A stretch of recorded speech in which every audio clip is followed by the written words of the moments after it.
तो आइए सबसे पहले गुरुजी का स्वागत करते हैं और कार्यक्रम की शुरुआत करते हैं। गुरुजी नमस्कार। नमस्कार। ये कार्यक्रम दर्शकों आप सभी के लिए है और हम चाहते हैं कि आप इस कार्यक्रम का हिस्सा बने। यदि आपके साथ किसी भी तरह का रोग है, कोई शारीरिक कष्ट है, तो आप इस कार्यक्रम में सीधे जुड़ सकते हैं। हमें कॉल करें या आप हमें व्हाट्सएप के जरिए भी अपना संदेश भेज सकते हैं। व्हाट्सएप मैसेज में लिखना है आपको अपना नाम, उम्र, कहाँ से बात कर रहे हैं और पूरा सवाल, ताकि आपका सवाल लिया जा सके, आपको मार्गदर्शन प्राप्त हो सके। तो आगे बढ़ते हैं और शुरू करते हैं आज के मुख्य विषय पर चर्चा। गुरुजी, आज के इस अंक में हम बात करेंगे एक ऐसे रोग के बारे में जो वास्तव में बहुत गंभीर रोग है और एक ऐसा रोग है जो यदि सही समय पर ध्यान ना दिया जाए तो वो बिगड़ भी जाता है और इतना भयंकर हो जाता है कि जानलेवा तक हो जाता है। जी हाँ, मैं बात करूंगा तपेदिक की। तपेदिक, सबसे पहले तो मैं अपने दर्शकों से आप के द्वारा ये बताना चाहेंगे हम, रोग है क्या, इसकी सही जानकारी क्या है, क्योंकि बहुत से लोगों में भ्रम रहता है तपेदिक को लेकर। क्या है ये, कैसा रोग है? तपेदिक बोलते हैं टीबी को। अच्छा। फेफड़ों में और सांस की नाली में बलगम सूख जाता है और इस रोगी को सांस लेने में बहुत तकलीफ होती है। जब इसका सांस उखड़ जाता है तो जैसे ताजी ब्याई भैंस का कटड़ा चलाता है, ऐसे वो आवाज़ें निकालता है। और इसका इलाज पूरे संसार के अंदर मेडिकल में, आयुर्वेद में, यूनानी में, होम्योपैथी में बिल्कुल नहीं है। ये मैं दावे से कहता हूँ, क्योंकि मैं नाड़ी वैद्य हूँ। मैं जड़ी बूटियों से इलाज करता, मैं केमिकल नहीं बेचता। न मैं रोगी से पूछता बीमारी क्या है, न उसका परिवार की हिस्ट्री पूछता, न किसी मशीन से टेस्ट करता। उंगलियों ने जो रोग बताया उसके ऊपर उपचार करता। यानी नब्ज देखकर हाँ। सारी चीजें। और मुझे 10,000 जड़ी बूटियों की पहचान है जिससे मैं उपचार करता हूँ। और मेरी अपनी फार्मेसी दवाइयाँ बनाने की, ये दवाइयाँ रजिस्टर है, पेटेंट है, इनका साइड इफेक्ट कोई नहीं है जैसे दूसरी दवाइयों का होता है, इनका नहीं है। टीबी के मरीज के लिए सबसे पहले तो ठंडी चीज़ों का सेवन बिल्कुल बंद, और इसमें खाने के लिए काला चना, सोयाबीन, मूंग मोठ, बाजरा, सिंघाड़ा, चुलाई, अजवाइन और तेल, ये दी जाती है। गेहूँ इसकी बिल्कुल बंद होती है, मक्का भी बंद हो जाए, चावल भी बंद होता है। अब ये जो भी खाने की चीज़ें हैं ये सारी पहले ला के धो के सुखा के फिर इकट्ठी की जाती हैं। और इसका आटा जब भी पिसाना तो शनिवार को पिसाना, जिसमें 50 ग्राम अजवाइन भून के और 100 ग्राम तेल भून के मिलाने। और आटा भी इतना मोटा रखना जैसे नदी के किनारे का रेता होता, हाथ में लेके सरके। और जितनी भूख है उतना ही आटा लेके सख्त गूंद के खुले पानी में रखना। दाल सब्जी जो भी आपने खानी है वो छिलके वाली, धुली हुई दालें या छिली हुई सब्जियाँ बिल्कुल नहीं खानी। नमक आपने सिंधा या काला प्रयोग करना, बिल्कुल हल्का सा। हल्दी का प्रयोग अधिक करना, काली मिर्च का प्रयोग करना, लाल मिर्च, हरी मिर्च का प्रयोग नहीं करना। चिकनाहट किसी किस्म की नहीं लेनी। अब इसके लिए दवाई है, हल्दी 50 ग्राम लें। यदि आपने उपले जला के उसकी राख है गर्म, तो उसके अंदर 1 घंटे के लिए इसको दबा के रख दें। 1 घंटे के बाद उसको निकाल करके कूट के उसका बारीक पाउडर बना लें। अब ये पाउडर 3 ग्राम 2 चम्मच शहद में मिला के उसको चाटना है।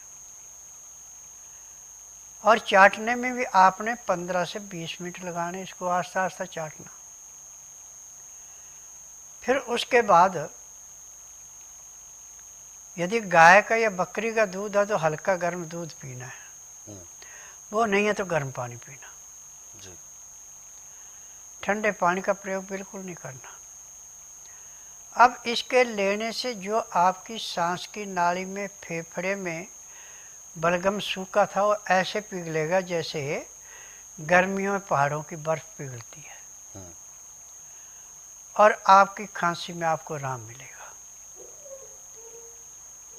अब ये आपने हर 3 घंटे बाद खुराक लेते रहना। तो एक खुराक से आपको कम से कम 15 से 20% परिवर्तन आएगा पहली खुराक में। फिर उसके बाद 5-4% परिवर्तन आता जाएगा, और महीने 1.5 महीने में आपका टीबी का रोग ऐसे समाप्त होगा जैसे कूड़े करकट के ढेर को माचिस की तिल्ली जला के समाप्त करती है। और आज मैंने पूरे संसार से मेडिकल को, आयुर्वेद को, यूनानी को, होम्योपैथी को एक ही निवेदन किया कि जिस रोगी का उपचार करके आप थक चुके हैं, जिसका उपचार आपकी समझ से बाहर है, वो रोगी मेरे पास लाइए, परंतु बुधवार छोड़कर। और जिस दिन लाना उस दिन रात्रि 10 बजे तक खिलाप ला के दातन कूला खुरा के बड़ी इलायची मुंह में चूसने के लिए दे दें।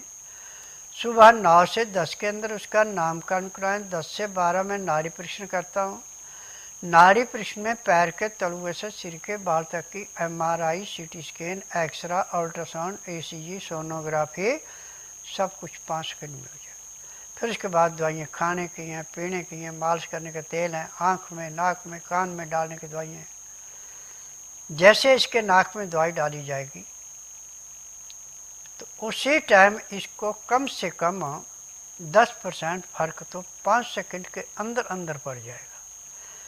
फिर जो तेल की मालिश इसकी छाती पे की जाएगी, उससे इसको हल्कापन आएगा, और चलने में जो इसका सांस फूल रहा था वो सांस नहीं फूलेगा।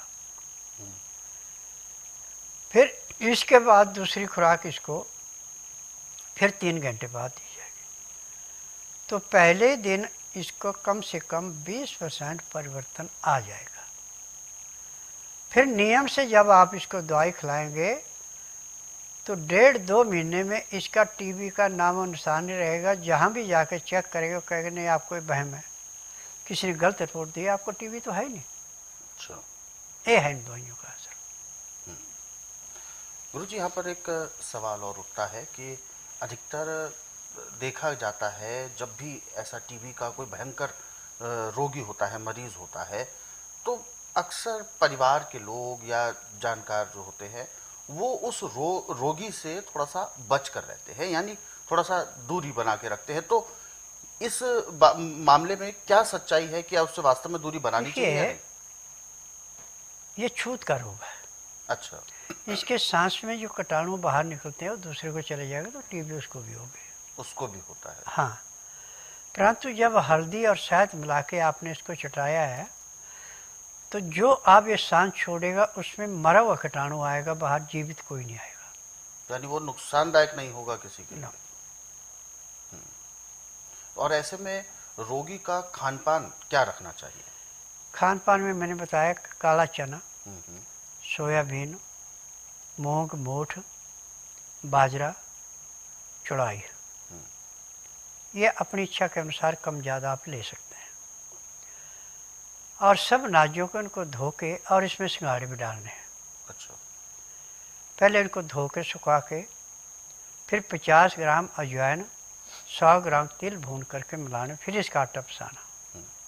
इसी आटे की रोटी देनी, दूसरी रोटी को नहीं देनी। सब्जियों में मौसम के अनुसार जिनमें बाइयों नहीं है सब्जियों में, वो सब सब्जियां दे सकते हैं। जैसे तोरी है, परमल है, टिंडा है, ये सब चलेंगे। इसमें पत्ता गोभी तो हम दे सकते हैं, बंद गोभी दे सकते हैं, फूल गोभी नहीं देनी। गाजर की सब्जी बना के भी दे सकते हैं, जूस भी दे सकते हैं। सलगम की सब्जी बना के दे सकते हैं, सूप बना के भी दे सकते हैं, परंतु उसमें मूली नहीं देते। इसका ध्यान रखना। अच्छा। और दालों में सबसे ज़्यादा मूंग की, मोठ की, मलका की, मसूर की, हरड़ की दाल, छिलके वाली, धुली दाल नहीं देते। अब इसमें काला नमक या सिंधा नमक, काली मिर्च, हल्दी, जीरा, अजवाइन, सौंठ, सौंफ, बड़ी इलायची, दालचीनी, ये सारे मसाले पीस के रखे हैं, तो चुटकी भर डालेंगे। लहसुन, प्याज, अदरक जूस के रूप में, सलाद के रूप में, जितना खाना चाहें उतना खा सकते हैं। इसमें नींबू से परहेज नहीं है। नींबू आप पानी में भी ले सकते हैं, शहद में मिला के भी ले सकते हैं, और अपनी दाल सब्जी में मिला के भी ले सकते हैं। नींबू भी अंदर जाके टीबी के कीटाणुओं को ऐसे नष्ट करता है जैसे कूड़े करकट के ढेर को माचिस की तिल्ली जला के नष्ट करता है।